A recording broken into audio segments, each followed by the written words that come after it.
Welcome back to Return to Heart. In this episode, we explore how God designed your brain, your emotions, and your faith to work together, and how faith was never meant to bypass your heart. Let's get started.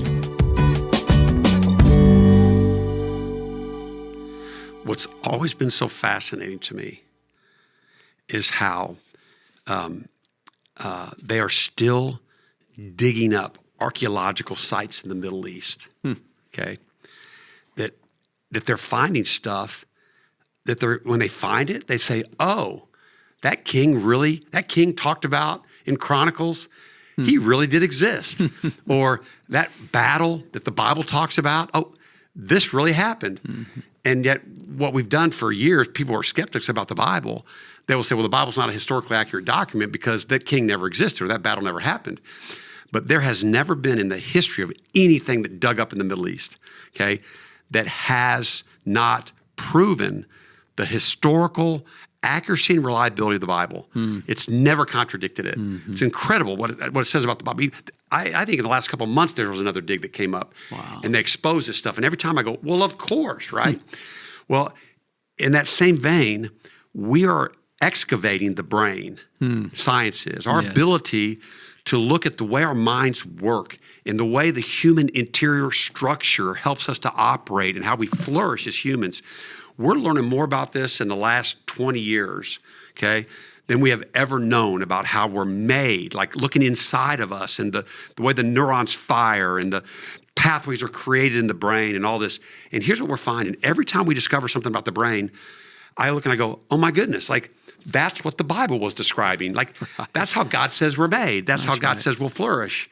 And that's how God says our infrastructure is. Mm-hmm. And now science has proven it, just like archaeology always validates the historical stories we read about in the Bible. Yes. And I love that, okay?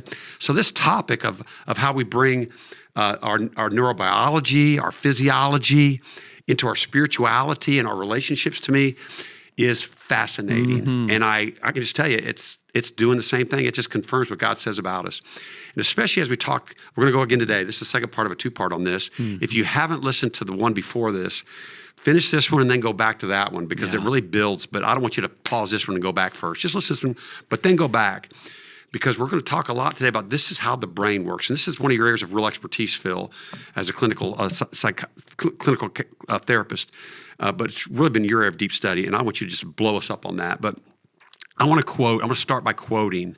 Okay, we talked in the last podcast about the train diagram, okay, which was fact, faith, and feeling, and how for forever, not forever, at least in my lifetime early on, our feelings were like the enemy of our faith. We had to discard those so they didn't get in the way of us believing the facts of the truth about God and all that. So we blew all that up in the last podcast, or at least talked about it.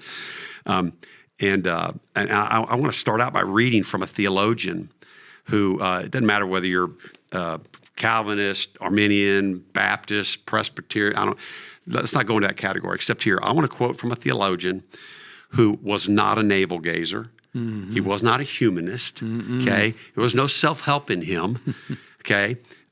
He was actually very theocentric in the way he viewed us and God, okay? It was Calvin. And I want to read from Calvin's Institutes, if I can. Again, I'm not trying to pigeonhole anybody theologically on this, and I don't want someone to pigeonhole me, but Calvin was brilliant. Yes. And here's what I want to read about, and then we're going to jump in. In Calvin's Institutes, the first chapter is titled The Knowledge of God. So we're talking about how do we know God, okay?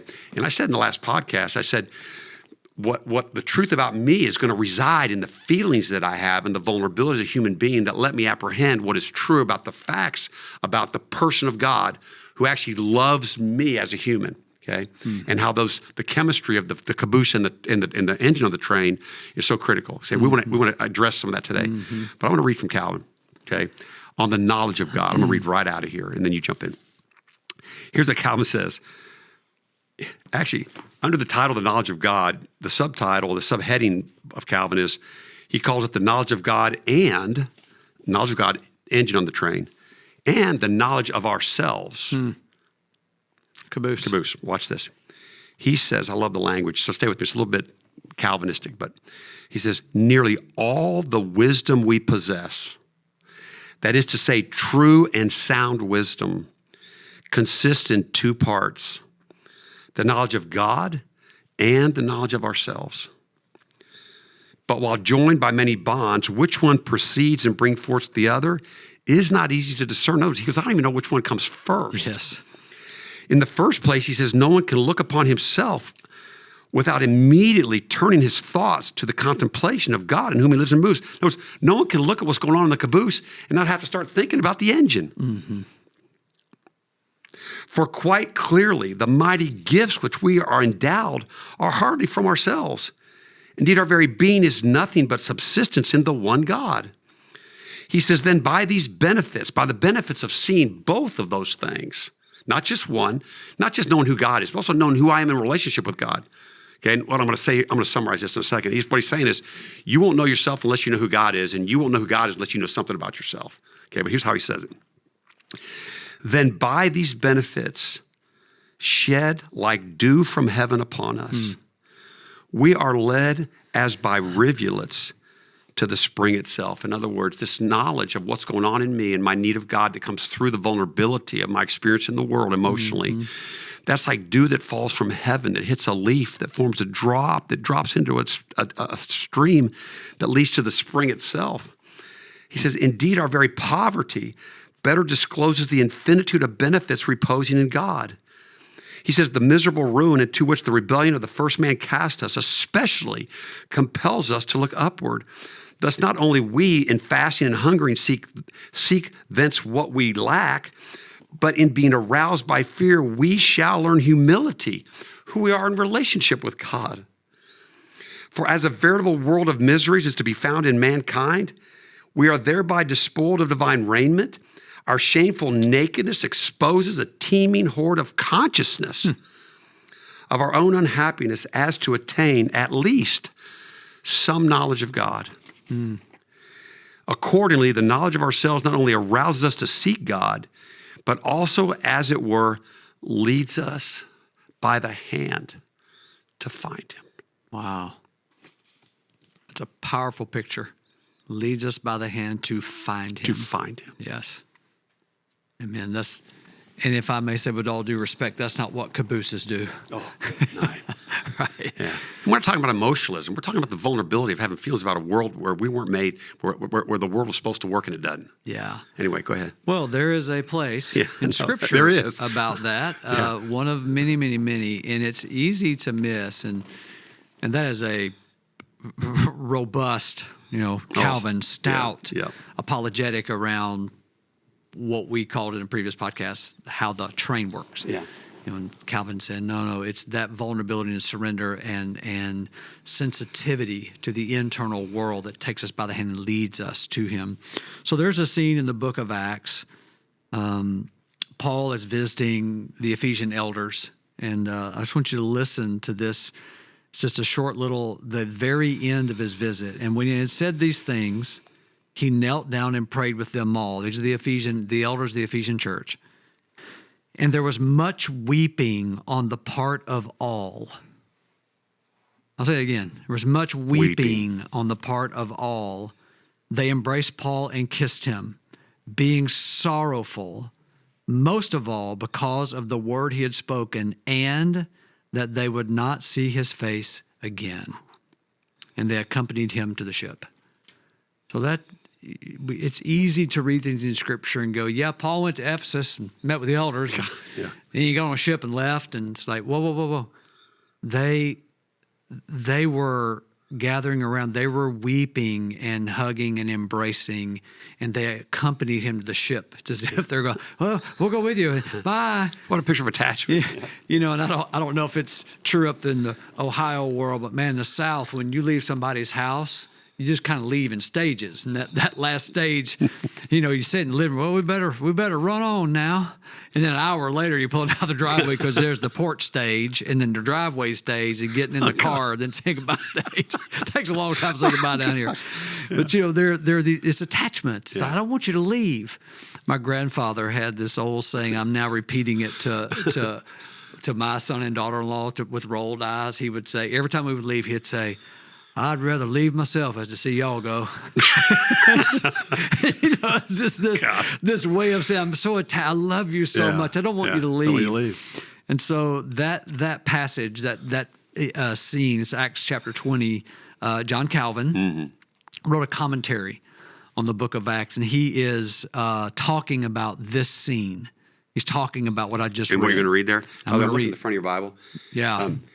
There's two statements. You got two things written there. So what you're about to read must be pretty important. Yeah. You got nothing else written there. And it's the first thing. Okay, the first thing. Okay. So he's commenting on chapter 20, this meeting, and here's what he says. Read it real slow for me, okay? I already knew that. Okay. You already knew that. I know where you're from. Wait, you already knew that. I know your story. Slow or that. Okay. Whoa. Okay.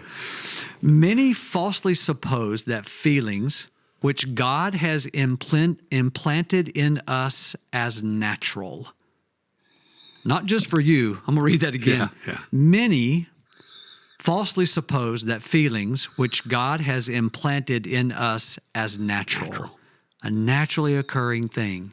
Genesis 2, God breathed into mankind his image and likeness.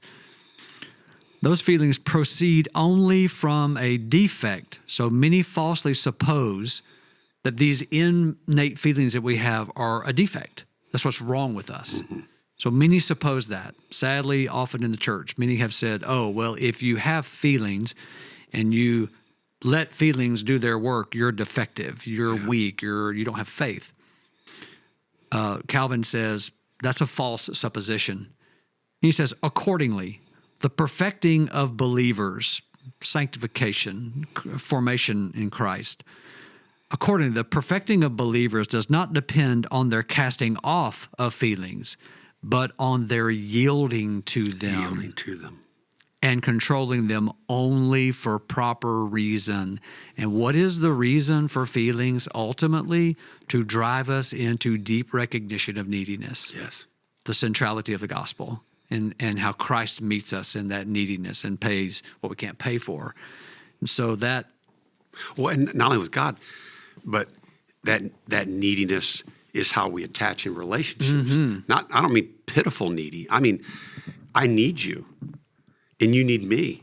I need you so badly, I'll cry my eyes out and walk to the ship with you. That's right. When you're leaving. Yes, that's why when you said that, I said that's attachment. Yes. Yes, we attach through that language of relationship. And it doesn't mean that data and content isn't important. It means that if you want to get down to what matters. Now, Paul was an expert in doctrine. No doctrinal comments there. Yeah. They were going to miss him, and they were all aware. There's a verse, Jeff, and you're familiar with it. Most listeners, I'm sure, are. There's this crazy-sounding little poem in Ecclesiastes. There's a time for this and a time for that, and a time for this and a time for that. That's talking about how life works. And if you notice, many of those involve grief. Right? There's a time for joy and a time to mourn. There's a time to dance and a time to grieve. There's these different transitions. And later, in a couple of verses later, the writer says, God has placed eternity in the heart of humankind. Men and women walk around with this recognition that we're in a transcendent world and immanent. We're in a world that I can see and really in a world I can't. And the next verse, he says, this is a paraphrase. He says, if you try to figure that out with this left brain, if you try to make how life works data points, it's going to drive you crazy. You will not be able to stand it. Part of this, what these Ephesian elders were doing, part of eternity being in the hearts of humankind, is we recognize something that's very deep and profound, has to do with attachment. Every relationship on earth ends painfully. Every one of them. We know the big ones: divorce, estrangement, I don't want to be your friend anymore, drifting away, different seasons of life, we call it. Hey, life circumstances. Ultimately, death. Yeah. Now, you and Brenda and Sheila and I, we've been married a long time. We're going on 40 years. And we're getting closer to that day where, unless we literally die together, that Jeff or Brenda, Phil or Sheila are going to watch the other one go into eternity. And that's going to be really painful. And all four of us, you and Brenda and me and Sheila, stood in front of the officiant, and we gave vows to one another, said, until death parts us. we were young and in love, and you and I weren't near as old as we are, and somehow know that those two didn't age, but we did. You know, that's the truth too. It's true. My God, and now the day is getting closer and closer and closer. But we intuitively recognize that. But I'm going to be attached to that woman, and it's going to hurt like crazy as I die or as she does. Same the Schulte house. And so attachment and sadness are inextricably linked. We know that to be true. And go back to this. We're wired for this. So I was this is years ago, I was in a adult Bible study type fellowship group. And we're all sitting around this group. And somebody in the group started sharing something that was very painful and vulnerable. And there were a lot of tears. That some of them were coming, but you could see that there were oceans of tears behind the ones that were leaking out. And I was watching her try to hold it in, okay? And I knew there was a lot of pain there. Like whatever was coming out, we were just seeing just droplets of the truth. But it was, you can tell there was a lot there. And I watched her having all these feelings, okay? And then I watched the person that was leading the group, and I'm going to say what happened was the person that was leading the group was so uncomfortable with those feelings, and probably their own, which is why they were uncomfortable with those, that they very quickly turned it positive. Like, hey, this is why we just have to, this is why we have to remember that these are all the things that we can be grateful for. This is all the things that we can be glad about. And I watched it, and as soon as that happened, this person, she kind of went, like, just sucked them all right back in. Oh, yeah. Okay, and I'm sitting there the whole time. This happened like that, right? But I remember sitting there going, oh, like I kind of ached inside because I saw the moment. Yeah. So here's what I didn't shame anybody. I'm a little bit more mature than that. Didn't shame him, didn't shame her. But here's what I did. I waited. I let the moment pass. I knew she wasn't done. And I knew she had more. And I knew we all wanted more with that person. I just waited. It kind of went around. And I looked back over to her. And I attuned to that feeling that I knew was sucked in for a minute, but still there. Yeah. And I just made a comment about my own life relative to what the pain was around that, because I just think I could relate to some of it. And I just made a comment that basically said, it's okay. And she and more just started flowing. You bet. And then I watched the whole group, and then this starts flowing over here, and then people are connected. And then I just watched what happened after that. And there was a moment of real human connectedness around the shared experience of the mercy and grace of God. Yes. But it came through the expression of and the ability to sit. I think in the vulnerability of this thing and the caboose that we've talked about, these feelings. Again, we're not talking about being emotional. A lot of people use emotionalism to stay away from what they're truly feeling. That's right. They're all over the place. Yes. Okay? That's just as almost dysfunctional as that I'm stuck in this compacted, nothing gets to me, and I'm a Robotron. But go. I'd love for you to develop, because I've heard you do this, a little bit of the neurobiology behind the science or whatever. Like, this is how all that works. Because I want to look at it, not like because I'm looking at a petri dish. I want to look at it through the eyes of wonder. Yes. At the God that could have made us anyway. And he made us in his image. And this is how he made us. And this is not a result of evolution. This is not a result of the fall in the garden. It's going to be that somehow is going to be fixed. He'll wipe every tear from our eyes, but that's because we won't have to grieve losses. That's right. On the other side. But it doesn't mean we won't be emotional creatures, because we'll still be able to connect and attach. So I just want to glory in what God made. And talk about that from that perspective. Yes. You said the word made. Immediately makes come to mind Psalm 139. And David is just he's caught up in wonder. And he didn't have spectrometer scans and sonograms and even the 3D sonograms now, where you can just make out features of babies in utero. Like, didn't have any of that, but he knew what he knew to be true about God and about people, about humans. And he brings those two things together. He said, and it's almost as if David is, and we've talked, you and I've talked a million hours off these things around Scripture and theology and feelings and relationships. And you just think about David as he's writing that psalm. I can't imagine he's disconnected and going, fearfully wondering. But it's almost like I see him in my sanctified imagination, as Herschel Hobbs used to call it, sitting back and going, hey, God, you knit me together in my mother's womb.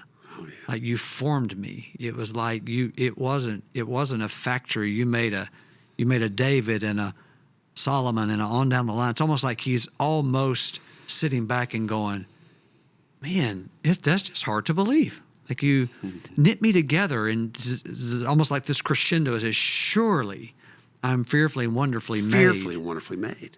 He's thinking about it, talking about his own reverential awe. It's like, he wasn't talking about, I'm David, I'm amazing. He was talking about like, I'm David and there's all these other people and wow, you did all this and I have feelings and experiences and this and that and the other. And so it's easy again to read over that psalm and other places in Scripture and not take not a step back, but a step forward more deeply into that text. And like, as you picture David writing that, like he's utterly fascinated at that, as you just said, with wonder. And so part of what science is beginning to find out, I'll give you just a slight little picture before we go into a fuller expression. I was reading, you know this, and people that know me well know this. Sheila certainly knows this. If I see any kind of link that has the word neuroscience in it, just, you're all over. Yeah, just bring me a coffee. I'll be a while. Yeah. And so one of those links I found is like, we often will go like, hey, Jeff, man, listen, I can't go do that thing with you, but I'll be with you. And we say that to each other, again, not knowing, well, now they have ways of measuring those things, finding out things in the brain. Come to find out, once again, our language is showing us what God has known to be true since creation. There's a part of the brain that if you were going to do something really scary, and I said, Jeff, if I could go with you, I would go with you. I can't, but I will be with you. I love you, and I'm with you. A part of your brain takes me with you into that. So you remember when guys would go back to work, and I say this every time just so I know hopefully there are lots of ladies listening too. We had a men's treatment center. It would be true for women too. But guys would go back to work. I would say to them, I want you to call me on your way to work. I want you to call me on your way home. First day back, leaving treatment. And I was intuitively picking up on that, and they were too. And I'm not the only guy to ever do that. But just intuitively knowing, like, it may be helpful for them to talk on the phone when they're afraid on their way to do something scary. And come to find out, what we've kind of intuitively told one another is actually happening in the brain. There's a part of the brain that registers. I had this conversation with my friend before I walked into this, and the brain was like, yeah, and I'm taking part of him with me. What's amazing about that? When we finish here, it's about a 50-minute drive home for me where we're doing this. I'm calling a guy who reached out to me this morning on my way to here, who's doing something really scary tonight. How about that? And here's what I said. I said, let's get on the phone and talk on my way home this afternoon so that you don't have to do that alone and you get to experience a few minutes with me together before you go. How about that? That's exactly what happened today. I didn't know any of what you just now said, but intuitively it just felt right. And we use the word intuitively. I said it. You said it. Yeah. We intuitively know. It's like the feeling of hurt. We've said it a million times. You know, when I feel emotional hurt, oh, Joe stabbed me in the back, slapped me in the face, kick in the gut. Well, those things would literally hurt. Well, come to find out, the part of the brain that registers physical hurt is the same part of the brain that registers emotional hurt. So our language was letting us know these things, just like this is. Hey, I'll be with you in that. You were telling that guy, I'll be with you as you go do that when we hang up. And like, yeah, you really will in his limbic system. You will be with him as he goes. It's more than a mind trick. Like it's a real thing. It's a real thing. A good friend, a mutual friend of mine and yours, a real scientist. Okay. Oh, yeah. David. I know.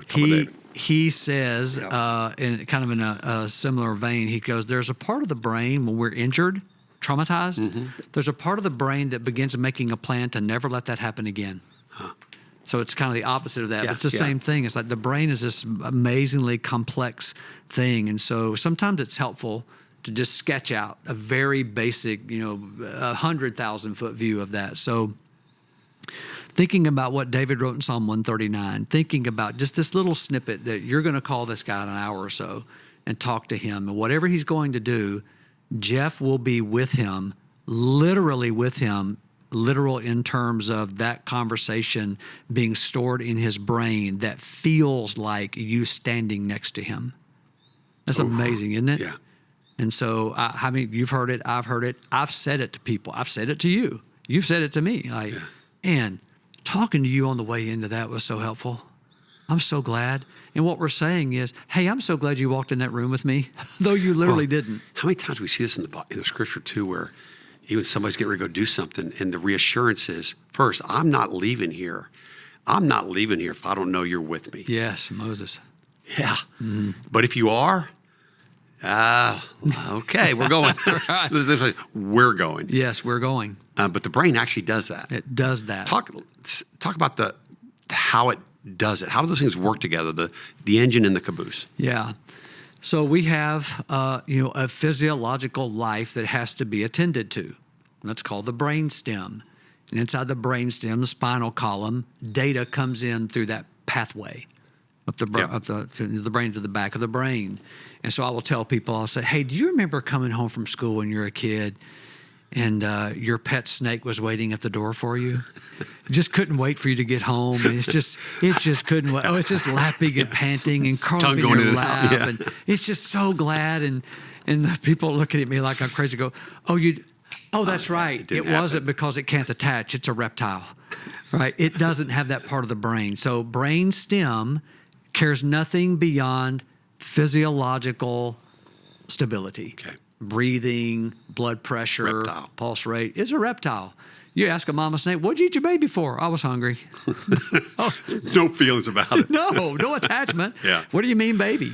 Right. And so our reptilian brain is just that part of the brain that says, hey, I'm just going to keep Jeff alive physiologically. I'm going to do all these things in his internal system to keep him alive. That's the most primitive part of the brain. Then the next part of the brain that forms is called the limbic system. Limbic means border or boundaries. All that's Latin. It's all it means, limbus. And so it sits above that brain stem and below the cortex. Cortex means covering. So it could be thought of as middle brain, or neuroscientists call it deep brain. And it's housed largely in the right hemisphere of the brain, the two hemispheres, in the right hemisphere. And so we talk about right brain, left brain. When we say right brain, we're talking about the limbic brain that borders the brain stem. So it picks up physiological signals and it borders the thinking brain. And so it sits between the two. Between the two, which is important. Very important. Yeah, okay. And so what happens when we have information that comes in, there's a part of the brain called the thalamus. And it's essentially a collection basket. It takes in all that data from the five senses, takes all that data and distributes it across the brain. And in like an air traffic controller, kind of like where does stuff need to go, what I need to know. Okay. Exactly. And at what speed? So at what speed? 0.12 milliseconds. And how people know this and measure it, I don't know. That's the part of science. It's like excavating the Middle East. Oh, my gosh. Yes. Yeah. So 0.12 milliseconds per piece of data. Per piece of data. The trillions of pieces of data individually, 0.12 milliseconds. Wow. Coming into That's how fast it goes through there. Yes, okay. Into the limbic system. Okay. So put a pin there. So the brainstem is first, and you look at these shots of babies in utero. You see the little spinal column first. Brainstem. Well, reptilian brain is forming because the baby has to be viable physically. The next thing that forms is the limbic system. Babies register experience with stimulation. I believe it was Dr. Suzuki in Japan, 50 years ago, was the one that pioneered this idea of playing classical music and the dad speaking to the baby through mom's belly outside to hear that voice come to limbic, because he knew without all the stuff baby was registering all that. Yes. Well, no one sits outside the mama's belly and says, okay, listen, the capital of Tennessee is Nashville. The capital of Kansas is Topeka. Yeah. 2 + 2 is 4. No one says No one that does that. to the baby in utero because we intuitively know. We sing songs. We go, I love you. You did it. I did it before my son was born. I'm telling that boy I love him when he was, weeks old through Sheila's whimsical belly. singing type, which is important too. That's keep going. important. Yeah. And so we know the limbic system the right brain forms second. Brainstem, limbic brain. Then last and kind of sort of least, but not least, is the thinking brain, so to speak, the left brain. And this starts with an L, linear, logic, language. It's the part in the Jonathan Haidt example. It's the little man who's riding on that elephant, which is the limbic brain you just described. We talked about in the last podcast. Yes. Okay. So back to your point about listen to that podcast if you haven't yet. But yes, it's the little man. He's last. He gets up on the elephant last. Get last. Right? And so you have this 3 major areas of the brain. And so that thalamus is distributing information. And so God in his creative genius says, hey, the world that these people are living in, these people that I love dearly, they're going to need to have a mechanism to know that they could be in danger. And so the brain does one major thing in 2 ways. It keeps us alive. That's its only job. It's a big job. It's the only job it has, keep us alive. And it keeps us alive through protection first. The brain knows I've got to protect this person first. And then it does connection because the brain needs connection too. And so it does protection first. So when we have a story where this comes to bear with Tin Man, with getting help with 12-step recovery, with lots of other things we've talked about, where this comes into play. By the way, I know we're close to 30 minutes. No one wants us to stop. Okay. Keep going. We'll keep going. Yeah, keep going. And so the limbic system is activated through this place in the limbic system called the amygdala. And the amygdala is the first stopping point, so to speak, first stopping point of all that data. And the amygdala is always looking for danger. It's its job. It's looking for danger. It only has implicit memory because it's not interested in keeping up with explicit autobiographical memory. It wants implicit embedded memory. And so it's always on the lookout. And it has a next door neighbor called the hippocampus. And so if I were the amygdala and you're the hippocampus and there was a person walking toward us, I would look at you and go, is he dangerous? Is she dangerous? Or we walked into a room, I would look at you and go, is this dangerous? And you're the hippocampus. You have explicit memory. You remember things and you would go, no, that's Jim or that's Jane. Like, no, perfectly safe. Maybe they'll go, okay. And we would know we were okay to connect. Yeah. Protect first, then connect. If not, I'll give you an example. If we're on this dark street, you and I are going to meet for dinner, and here where we live, it's dark like 4:30 this time of year. So we're going to meet for dinner at 5:30. It's pitch black. If I'm walking down the sidewalk and I see this figure ahead, and it's got a hood up over his head, and he's hunched over, back is to me, my amygdala goes, "Is that dangerous?" And my hippocampus goes, "Probably." Yeah, proceed with caution. And I go, and my compulsion to be with you, I'll be like, I'm going to keep going. But I'm walking, and I'm more and more and more, I'm getting ready for a thing called fight, flight, freeze. Mm-hmm. My amygdala, my hippocampus is going, careful. And then the figure turns around, takes off the hood, and it's you. And I go, Jeff, you scared me to death, man. Then the hippocampus will go, oh, Jeff, we're good. And so that's how that operates. And so we're constantly, the amygdala is constantly surveying the world and asking that question, is this dangerous? He dangerous? She dangerous? This dangerous? And so that keeps us protected. And so where trauma comes in is if we have a unresolved trauma, the amygdala, talking to the hippocampus, will increasingly say yes. We call that hypervigilance. And so if we have stories inside of us where we have been unprotected, stories inside of us to where we've been traumatized and harmed, that's that part where our friend David says there's a part of the brain that makes a plan for that to never happen again. He's talking about the coordination between these two parts of the brain. So when the hippocampus says yes, very, very dangerous, it begins a thing called the cascading of the HPA axis. The first H is the hypothalamus. So the hippocampus sends a signal to the hypothalamus, H. that then sends a signal to the pituitary in the brain. That's the P. That then sends a signal to the adrenal glands. That's the A. The adrenal glands sit right on top of the kidneys, and it shoots cortisol through the body, fight, flight, freeze. Fight, flight, freeze. So people come to Tin Man, or people come to me or you, or come to a therapist or come to a friend, and they're full of anxiety. They're exhausted all the time. They're profoundly depressed. Life's not working out. They have burnout symptoms. And they say, I don't know what's going on. Part of the reason we do story work, because that limbic system that formed, secondly, that's holding emotional impression, is holding a story, and I'm in constant protective mode. And so it's like a cell phone that can't ever find a signal. If I'm constantly looking for a signal, looking for danger, my head's on a swivel emotionally, I'm going to run out of juice. I'm going to be exhausted. It's called adrenal fatigue. It's a new word coming about. That's what that is.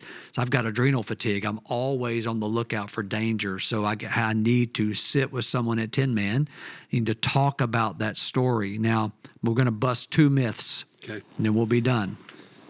First myth, the talking about it doesn't do any good. Wrong. What happens is that story is living in the right brain, in the limbic system, and it's living in a form that I'm always ready to protect myself through hypervigilance. So I'm anxious. Well, the only way I can knock down my anxiety is depression. And so I go to bed to get away from it, but I get up because I'm too nervous not to. So I'm in this toggle between anxiety and depression. When I talk about it using the language of feelings, I'm pulling language from my left brain to tell the story of the right brain. And that language of relationship helps me connect with somebody that cares about me. So talking about it does absolutely change the story. With an empathetic, attuning listener. Yeah. Someone's attuning to me. Use that word earlier. And so that's the first myth. That is not true. Yeah. Talking about it is the game changer because I'm becoming more full-brained when I do that. The second myth is you can't change the past. Not true. To give you an example, let's say if there was a guy sitting here between us and he said to me and you, like, guys, I was attacked when I was in the military. I was attacked by squadrons of helicopters probably 100 times when I was over there. And you and I would go, man, you okay? He goes, oh, yeah, I'm good. And we walked out of here, and we're in Nashville area, and if a Vanderbilt University Care Flight helicopter flew over, that guy would bail into the bushes. Mm-hmm. Well, here's what we would know. We would know he's not psychotic. He's not crazy. He's not stupid. His limbic system took care of him. He heard helicopter blades, and it wasn't in the past anymore. It's in the present, and his brain's going to protect him. And so he did protection first. So he crawls out from the bushes, and he goes, oh, gosh, guys, I'm sorry. I do that every time. We go, it's okay. Because the limbic system doesn't do chronology. There's no clock and no calendar. And so if I can sit with that guy, if you can sit with that guy, and he tells that story to an attuned listener through time and doing things that we do as we are practicing attunement, his brain changes. Therefore, the story changes. And the story was in the past, and the past changes. And now he gets to be in the present, less trying to protect himself from the past. Yes, because the past isn't the past, where it lives in the brain. And so that's the beauty of the work we get to do. Wow. Well, you're describing, I have images of the number of times I've sat with a man and watched this happen incrementally, not like earthquakes, tsunamis, but like just watching over time to see that kind of healing happen. Yes. You mentioned this, we need to do a podcast on this, but you mentioned, and I threw a little nugget on it, but even how music actually is a language that the limbic, it's not rational, it's that the limbic brain connects around and helps us get into that part of ourselves, some ways in unique ways that just language without the musical piece to it can't do. And God made us that way too. Yes. I witnessed something. These two humans were different skin tones. One was enormous. Was a pro athlete. Yeah. The other was an infant. And I saw this enormous man walk over. These are total opposite humans from each other by appearances. I saw him get up and walk across a room and take a newborn baby. And he started talking like this. We were laughing like that voice out of that dude. But he started laughing like I don't even talk like this. And so, but he knew intuitively, this big giant human knew that this tiny little human hears music and it's soothing. And he looked at that baby in the face. The baby is looking up at him. And you're just the sweetest little thing I've ever seen. This sweet little cadence of music. And the brain is picking up on this cadence of this enormous, man, the baby wasn't afraid. The baby wasn't going, this is a huge human. Well, it was mainlining straight to both of their limbic brains. Yes. I've heard you teach on this to like people that lead worship in churches and the power of what they're doing. Yes. And even why you sometimes will have an emotional type response in the context of that, standing next to a person, a room full of people that are singing, and where that's shaping you internally and where that's shaping you relationally is profound. And that is what's so amazing about the prophet Zechariah writing, and God is singing over you. Oh, my goodness. Isn't that something? Oh, I hadn't thought of that. Oh, yeah. Or the other piece is this, and we went past that. Again, man, there's so many things we could blow up for hours, but the location of that air traffic controller being so close, it comes from the brainstem, and we always think that we're one of the lies too is that we think before we feel, and that we can talk ourselves out of what we feel. Bust that one up. Yeah. That literally is impossible to think before we feel. That's called a startle reflex. Yeah. So God's going to did make sure that we're doing protection first. I use this example a lot. Like we live in what's called Middle Tennessee. Yeah. And there are no bears native to Middle Tennessee. I love to hike. Yeah. Well, I hike all over Middle Tennessee. My left brain knows there are no bears here. We don't have bears here. But when I hear something in the woods, I assume bear. I can't help it. Yeah. Because I need to assume bear. Because if I assume bear and it's a squirrel, we're good. If I assume squirrel and it's a bear, not good. And so even the way the brain operates, it's impossible to think before I feel because my brain is literally hardwired to feel before I think. Because that's how I do protection first in order to connect. So it doesn't mean that the little man is irrelevant or even that the engine on the train is irrelevant. It does mean this, that life gets lived first in the caboose, that everything that's coming at me is hitting what I feel first. Which, by the way, so hitting the caboose first. So I have feelings that then I can make sense of, give voice to, and express openly and be in connected relationships with you and with God. That's right. And that's what we can't ignore. Yes. And by the way, we need to stop here, I know, but I could go call my friend. But it's helped me to know that I'm not crazy. Yeah. And the more I've tried to not be myself or to deny or push down or try to overcome my God-madeness that way, it's never worked. And I tell young people, even I've said this because it was true in my story, I just go, that gutting it out, like trying to think you can think your way through it and you can know enough about God to change, that has a shelf life. That's right. And you can gut that out for a long time, but eventually you're going to wake up and you're going to be dry. And a lot of people, that's where they jettison their faith, and they don't realize what they're jettisoning what didn't work, but really it's because it didn't work because they didn't have access to the way God made them to connect to Him. And by the way, I think God's merciful and all that. I could have limped all the way into heaven and still not been emotionally very aware and connected. And I thank God that He's not holding that all against how I got here. But I just think that we can thrive more, flourish more, connect more, experience more than most of us are getting. And that's just a story of my life and experience. And that's why this is called Return to Heart. We're talking about how to return to how we're made. Exactly. So, man, we got to cut this off. I know. We'll come back on this. I love listening to you talk about this stuff. You're over there with that little archaeological brush and that little pick, and you're moving dirt aside. And we're going, oh, my goodness, there's a gem. So thanks, Phil, for taking us there. And, man, this was a great discussion. Yeah. All right, man. Love you. Thanks again for joining us on Return to Heart. To access resources mentioned on this program or to find out more about Tin Man Ministries, please go to tinman.org.